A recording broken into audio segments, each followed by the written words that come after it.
صباح الخير أيها الأصدقاء، نلتقي من جديد يوميا على الساعة 8:30 في توقيت سوريا لندرس مع بعض معلومة جديدة من معلومات برمجة إكسل. اليوم لدينا الأسطر البرمجية التي تتحدث عن كيف يمكن أن ننشئ قائمة منسدلة لأسماء أوراق العمل. نلاحظ هنا في هذه الصورة لدينا شيت 1 شيت 2 شيت 3. هذه القائمة احتوت على هذه الأسماء عن طريق هذه البرمجة. والميزة الثانية هي أننا عندما نختار إحدى هذه البنود تنتقل ويتم فتح هذه الورقة، يعني ينتقل تحديد إلى الورقة التي تم اختيارها. لنرى مع بعض الأسطر البرمجية عن طريق الملف التنفيذي. هذه هي القائمة. نلاحظ عندما نختار شيت 2 تنتقل إلى شيت 2، وعندما نختار شيت 3 تنتقل إلى الشيت 3.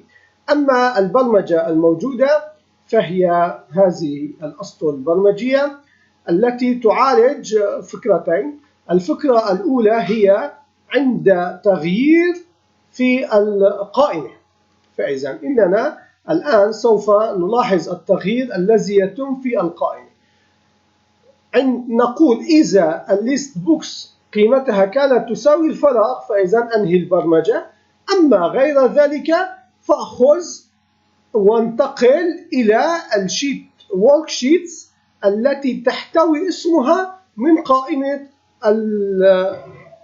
الكومبو بوكس 1 فيل أكتيف. فإذا في هذه الحالة التي نختارها من القائمة هي التي سيتم فتح الورقة وتفعيلها. أما البرمجة التي قبل البرمجة هذه هي برمجة أكتيف الورقة. عندما يتم تحديد أو تفعيل ورقة شيت 1 يتم برمجة الليست بوك.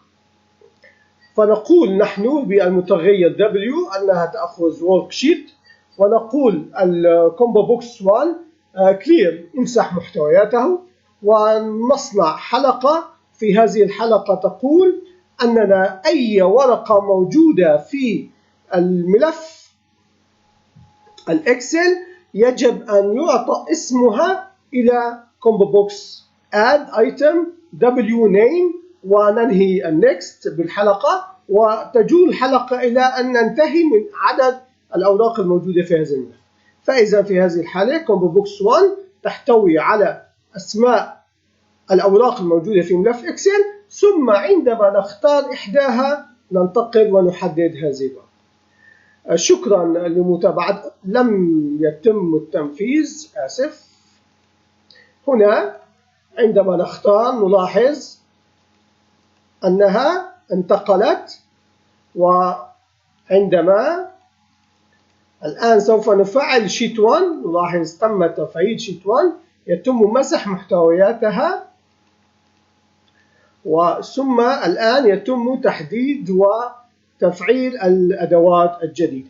ماذا يهمنا هنا عندما نضيف ورقة جديدة؟ لنفترض أننا سوف نضيف ورقة جديدة ونعود ونحدد شيت 1، نلاحظ أنها أخذت البيانات الجديدة وأصبح لدينا 4 أوراق عمل. عندما نختار نلاحظ أننا حصلنا على أوراق. فإذا هذه البرمجة مفيدة لأننا عندما ندخل إلى الورقة شيت 1 نتحدث البيانات. شكرا لمتابعتكم.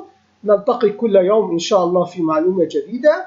وفي النهاية أريد أن نتابع فكرة اليوتيوب والميزة الموجودة عندما نختار ترجمة ل 18 لغة. من هذه الإعدادات يتم اختيار الترجمة المطلوبة،